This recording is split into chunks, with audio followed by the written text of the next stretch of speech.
নিঃশ্বাস ভারী হয়ে আসছে দুজনের।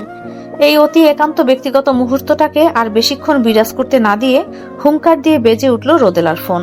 কেউ কল করছে। দুজনেই চমকে উঠল। ঘোর না কাটলেও আলাদা হতে হলো দুজনের।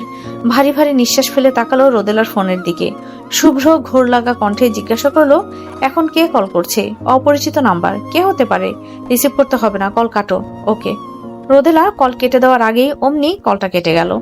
এরপর আবার রিংটোন বাজতে থাকলো। একের পর এক কল করেই চলেছে কেউ। শুভ্র এবার রেগে গিয়ে বলল, তুমি ফোনটা অফ করতে পারছো না? কিন্তু আমার জানা দরকার কে কল করছে এভাবে, যদি আর্জেন্ট কিছু হয়। ফোন রিসিভ করলো রোদেলা। শুভ্র রাগে দাঁতে দাঁত চেপে রেখেছে। হ্যালো, কে বলছেন? হ্যালো রোদেলা, তুমি আবার কল রিসিভ করছিলে না কেন? তুমি ঠিক আছো তো? কে? জিসান? জিসানের নাম শুনে শুভ্রর মাথা রাগে আগুন হয়ে গেল। রাগে ফুসফুস করছে সে। হ্যাঁ, আমি জিসান। তোমার জন্য খুব চিন্তায় ছিলাম। তখন এভাবে ব্যথা পেলে এখন কেমন আছো সেটা জানার জন্যই কল করেছি বারবার। আমি একদম ঠিক আছি জিসান, তুমি চিন্তা করো না। আমি এখন আমার হাজবেন্ডের সাথে আছি তো, রাখি এখন, পরে কথা বলবো, বাই। রোদেলা কল কেটে দিল সঙ্গে সঙ্গেই। তারপর বিড়বিড় করে বলল, এমন বিহেভ করলো কেন ছেলেটা? শুভ্রর দিকে তাকাতেই দেখতে পেল তার রাগে গাল লাল হয়ে গেছে। ভয়ঙ্কর দেখাচ্ছে শুভ্রকে। ভয়ে কাঁপা কাঁপা স্বরে সে বলল, সরি। তুমি কেন সরি বলছো? বারবার বলা সত্ত্বেও তুমি ফোনটা অফ করলে না। তার উপর আমার অবাধ্যতা করে কলটা রিসিভ করেই ফেললে। করবেই তো, তোমার সো কল ছোটবেলার বন্ধু কল করেছে। কেন তুমি নাম্বারটা দিতে গেলে ওই ছেলেকে? আমি তো একবার বলেছি আমি কেন আমার নাম্বারটা দিয়েছি। তাছাড়া আমি চাইলে আমার ফ্রেন্ডদেরকে আমার নাম্বার দিতেই পারি। শুভ্র ক্রুদ্ধ হয়ে আর কিছুই বলতে না পেরে উঠে চলে যাচ্ছিল, কিন্তু রোদেলা তার হাত টেনে ধরলো। অনুনয় করে বলল, প্লিজ এভাবে চলে যাবেন না। শুভ্র নিজের রাগ চেপে ভারী নিঃশ্বাস ফেলল। তারপর নিচু হয়ে সহসাই রোদেলাকে কোলে তুলে নিয়ে রুম থেকে বেরিয়ে যাচ্ছে। রোদেলা অবাক হয়ে বলল, কোথায় নিয়ে যাচ্ছেন আমায় এখন? স্বামীর প্রতি বিশ্বাস নেই? চোখ বন্ধ করে সে যেখানে নিয়ে যেতে চায় সেখানে যেতে পারবে না? অবশ্যই পারবো। সে যেখানে খুশি আমাকে নিয়ে যাক, আমার কোনো আপত্তি নেই। কিন্তু তাকেও আমার সঙ্গে থাকতে হবে সব সময়। তাকে ছেড়ে আমি কোথাও যাব না। যেতে দিলে তো আমি। রোদেলা মুস্কি হাসলো। শুভ্র সিঁড়ি বেয়ে ছাদে উঠে এলো। রোদেলা বিস্ময় ভরা চোখে তাকিয়ে দেখলো এত বড় রাজকীয় ছাদ, খুব সুন্দর করে সাজানো পুরো ছাদটা। শুভ্র তাকে কোলে নিয়ে বসলো একটি বড় দোলনায়। আকাশে পূর্ণিমার চাঁদ। রোদেলা মুগ্ধ হয়ে দেখছে সেই মনোরম দৃশ্য। সে তাকিয়ে আছে চাঁদের পানে, আর শুভ্র তাকিয়ে আছে তার পানে মোহনীয় দৃষ্টিতে। কেমন লাগছে? অসাধারণ, অসম্ভব সুন্দর। এতটা ভালো লাগছে আপনাকে বলে বোঝাতে পারবো না। সেজন্যই তো নিয়ে এলাম। রোদেলা মুখ ঘুরিয়ে শুভ্রর চোখে চোখ রেখে বলল, এতটা মায়াবী মুহূর্ত এর আগে কখনো পাইনি আমি। পূর্ণিমা চাঁদের আলো নিজের গায়ে মাখাচ্ছি আমি, আমার অতি আপনজন এতটা কাছে। তবে তবে তবে এই মুহূর্তে গান শুনতে পারলে আরো বেশি ভালো লাগতো। আমি কিন্তু জানি, শুনেছি আপনি অনেক ভালো গান গাইতে পারেন। খুব ইচ্ছে করছে মাস্টার মশাই। হ্যাঁ হ্যাঁ, মাস্টার মশাই। স্বামীকে মাস্টার মশাই বলে ডাকা হচ্ছে? হ্যাঁ, আমার একান্ত ব্যক্তিগত মাস্টার মশাই। তোমার মুখে মাস্টার মশাই ডাকটাও মধুর শোনাচ্ছে। আমার কাছেও মধুর মতো মিষ্টি লাগে শুনতে, যখন আপনি রেগে গিয়ে অজান্তেই আমাকে রোদ বলে ডাকেন। এতটা কাছের মনে হয় তখন। এত মিষ্টি করে কেউ ডাকেনি আমায় কখনো। আপনি রোদ ডাকেন রাগে, আর সেটা শুনতে আমার কাছে মধুর চেয়েও মিষ্টি লাগে। শুভ্র রোদেলার কপালে গভীর চুমু এঁকে দিল। রোদেলা চোখ বন্ধ করে তা অনুভব করলো। মুহূর্তের মধ্যেই শুভ্র তার ঘায়েল করা কণ্ঠে গাইতে শুরু করলো। নিছিদ্র নীরবতায় মোড়া এক চাঁদনি রাত, হালকা ঠান্ডা বাতাস যেন ধীরে ধীরে চারপাশে ছড়িয়ে দিচ্ছে এক অপার্থিব মায়া। আকাশ জুড়ে ঝকমক করছে অসংখ্য তারা, কিন্তু তাদের মাঝখানে ঠিক মাথার উপর জ্বলজ্বল করছে এক পূর্ণ চাঁদ। সাদা মাখনের মতো নরম আর দুধের মতো শুভ্র। আকাশের ওই পূর্ণ চাঁদের থেকে চোখ সরিয়ে শুভ্র আবার দৃষ্টি স্থাপন করলো রোদেলার দিকে। অগাধ মায়াভরা চাহনি রোদেলার। দুজনের আশেপাশে নিস্তব্ধতা, কিন্তু চোখে চোখে অন্তরে অন্তরে চলছে শব্দহীন কথোপকথন। রোদেলার চুলে চাঁদের আলো ছড়িয়ে পড়েছে, ঠিক যেন রূপালী জ্যোৎস্নার মালা। শুভ্র তাকিয়ে আছে মুগ্ধ হয়ে, যেন চাঁদের চেয়েও বেশি আলো তার অর্ধাঙ্গিনীর চোখ দুটোতেই জমা। শুভ্রর অপলক দৃষ্টিতে আর বেশিক্ষণ দৃষ্টি মেলাতে না পেরে লজ্জায় রোদেলা মুখ লুকালো শুভ্রর বক্ষ মাঝে। কোমল স্বরে বলল, আপনার বুক এমনি করে লুকিয়ে থাকতে ইচ্ছে করছে। শুভ্র মুস্কি হেসে বলে, আমার বুকেই তোমার ঠাঁই হোক চিরকাল। শুভ্র রোদেলার চিবুকে আঙুল দিয়ে মুখটা তুলে ধরে ধীরে ধীরে ওর ঠোঁটে আলতো একটা চুমু খায়, যেন এই মুহূর্তটা বুকের পাতায় গেঁথে রাখতে চায়। রোদেলা আবার চোখ বন্ধ করে তার বুকে মাথা রাখে। তৎক্ষণাৎ শুভ্র রোদেলাকে কোলে করেই আবার রুমে চলে যায়। রুমে এসে আবার বিছানায় শুয়ে দেয়। রুমে টেবিল ল্যাম্পের আবছা আলো বিরাজমান। শুভ্র রোদেলার পাশে বসে। আঙুল ছোঁয়ায় রোদেলার কপালে গাল বেয়ে চিবুকের কাছে থেমে যায়।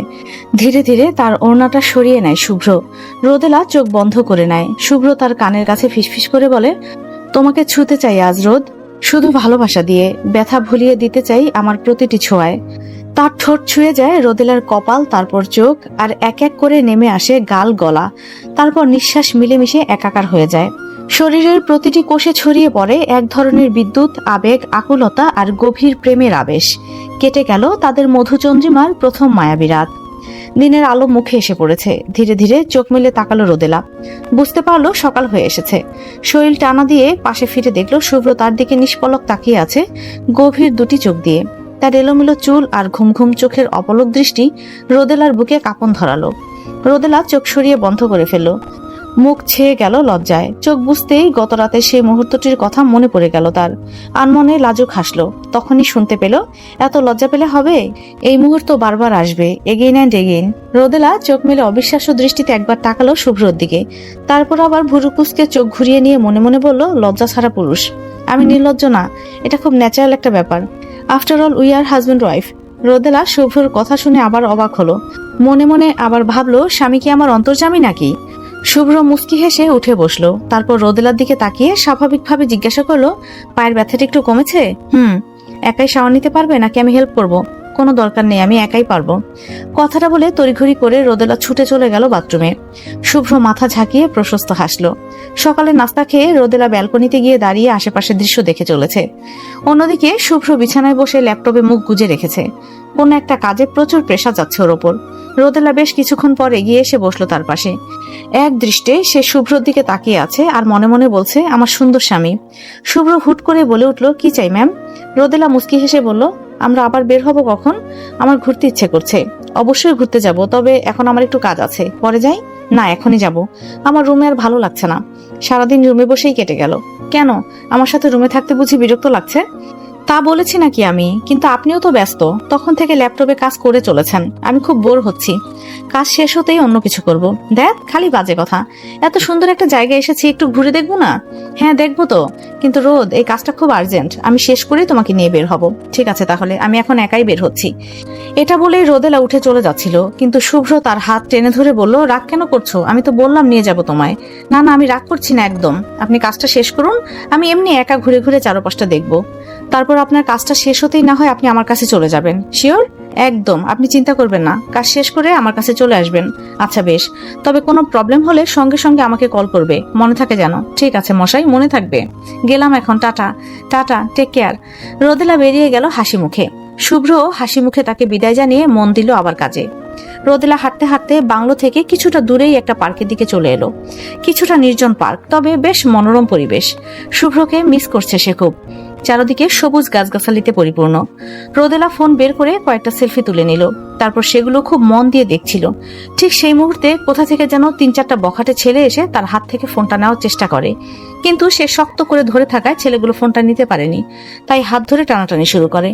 রোদেলা চেঁচাতে শুরু করে, ছাড় বদমাইশের দল, হাত ছাড় আমার, কেউ আছেন, হেল্প মি। এক পর্যায়ে গিয়ে একটি ছেলে তার হাতে ছুরি দিয়ে আঘাত করলে রোদেলা যন্ত্রণায় কুকিয়ে ওঠে। সেই সুযোগে ছেলেগুলো তার হাত থেকে ফোনটা নিয়ে তাকে ধাক্কা দিয়ে ফেলে দেয়, তারপর দৌড়ে পালিয়ে যায়। রোদেলা আশেপাশে তাকিয়ে দেখলো কেউ নেই। হাত চেপে ধরে অসহায় হয়ে দাঁড়িয়ে পড়ে আছে সে মাটিতে। কি করব আমি এখন? বাসায় ফিরবো কিভাবে, আর ওনাকে জানাবোই কিভাবে? বেশ কিছুক্ষণ সে এভাবে ঠায় দাঁড়িয়ে রইল। প্রচন্ড ব্যথা করছে, কিন্তু তার এখান থেকে উঠে যাওয়ার উপায় নেই। পায়েও প্রচন্ড ব্যথা করছে আর হাত থেকে রক্ত ঝরছে। তখন হুট করেই কেউ পেছন থেকে ডেকে উঠলো, রোদেলা, কি হয়েছে তোমার? রোদেলা পিছু ফিরে দেখলো জিসান আসছে তার দিকে। তাকে দেখেই বলে উঠলো, জিসান, তোমার এই অবস্থা কি করে হলো? হাতে ব্যথা পেলে কিভাবে, আর এখানেই পড়ে আছো কেন? ধরো আমার হাত, ধরো। রোদেলার হাত ধরে তাকে দাঁড়াতে সাহায্য করলো। রোদেলা ব্যথায় ছটফট করতে করতে বলল, কিছু ছিনতাইকারী এসে আমার হাতে আঘাত করে আমার ফোনটা নিয়ে যায় আর আমাকে এভাবে ধাক্কা দিয়ে ফেলে দেয়। এই তো কিছুক্ষণ আগে ঘটলো ঘটনাটা। আশেপাশে কেউ ছিল না তখন। কি বলছে এসব? আচ্ছা তুমি এখনই আমার সাথে হসপিটালে চলো, তোমার ট্রিটমেন্ট দরকার। তোমার হাজবেন্ড কোথায়? এভাবে দায়িত্বহীনের মতো তোমাকে একা ছেড়ে দিল? সে খুব ব্যস্ত আছে, তাই নিজে থেকে একা একা বের হয়েছি আমি। আর আমি ঠিক আছি, তুমি চিন্তা করো না। কিভাবে ঠিক আছো তুমি? এতটা সিরিয়াস ইনজুরি হয়েছে তোমার? তুমি এসো আমার সাথে, ডক্টরের কাছে যেতে হবে। আমি নিয়ে যাব তোমায়। আমি তো বলছি আমি ঠিক আছি। তুমি পারলে তোমার ফোনটা দাও আমায়, ওনাকে কল করে জানাতে হবে। জিসান তার ফোনটা এগিয়ে দিল রোদেলার দিকে। রোদেলা কল করার আগেই সেখানে উপস্থিত হলো শুভ্র। রোদেলার এমন অবস্থা দেখে সে এগিয়ে এসে চিন্তিত স্বরে বলল, কি হয়েছে রোদ, তোমার এই অবস্থা কি করে হলো?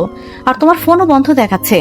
আমি আসলে কথাটা শেষ করার আগেই জিসান রাগে গম্ভীর স্বরে বলে উঠল, কেমন হাজবেন্ড আপনি? নিজের বউকে এভাবে একা ছেড়ে দিয়েছেন। যদি তার আরো বড় কোনো বিপদ হতো তখন কি করতেন? রোদেলা জিসানের উদ্দেশ্যে বলল, জিসান আমি ঠিক আছি, প্লিজ বাদ দাও এই ব্যাপারটা এখন। শুভ্র জিসানের দিকে কড়া চোখে তাকিয়ে থেকে রোদেলাকে উদ্দেশ্য করে বলল, রোদ তুমি জানো, কেউ যখন তোমার আর আমার মাঝে কথা বলে তখন সেটা আমি মোটেই পছন্দ করি না। থ্যাঙ্কস জিসান, এখন যাই, পরে কথা হবে তোমার সাথে। রোদেলা শুভ্রর হাত ধরে হাঁটার জন্য পা বাড়ায়, কিন্তু তাকে সেই সুযোগ না দিয়ে শুভ্র তাকে আচমকা কুলে তুলে নেয়। জিসানের মনে আগুন ধরে যায়। রোদেলা চমকে গিয়ে বলল, কি করছেন কি? চুপ, আমি বলেছিলাম একটু অপেক্ষা করতে, আমি নিয়ে আসবো তোমায়, কিন্তু তুমি জেদ ধরে একাই চলে এলে। এবার কষ্টটা কার হচ্ছে শুনি? রোদেলাকে বাচ্চাদের মতো বকতে বকতে কোলে করেই নিয়ে চলে গেল সেখান থেকে শুভ্র। জিসানের হাত মুষ্টিবদ্ধ হয়ে এলো ক্রোধে যন্ত্রণায়। একা একা বিড়বিড় করে বলতে লাগলো, অসহ্যকর, বারবার এসে এভাবে কথা নেই বার্তা নেই ওকে কোলে তুলে নিয়ে চলে যায়। কি বোঝাতে চায় ওই প্রফেসর? সে খুব বেশি ভালোবাসে রোদেলাকে? কখনোই না। আমার চেয়ে রোদেলাকে কেউ কখনো বেশি ভালোবাসতে পারেনি আর পারবেও না। আর আমি রোদেলাকে একদিন আমার করেই ছাড়বো। তুমি শুধু আমার হবে রোদেলা, শুধুই আমার। আমি এখানে ফিরে এসেছি শুধু তোমার জন্য, আমি তোমাকে আর কারো হতে দেব না। শুভ্র রোদেলাকে ডক্টর দেখিয়ে সব ট্রিটমেন্ট সেরে এখন তাকে বকাবকি করে বিছানায় বসিয়ে রেখেছে। তো এই পর্বটি এখানেই শেষ করলাম। যদি গল্পটি আপনাদের কাছে ভালো লাগে তাহলে লাইক কমেন্ট করে জানিয়ে দিন। ধন্যবাদ সবাইকে।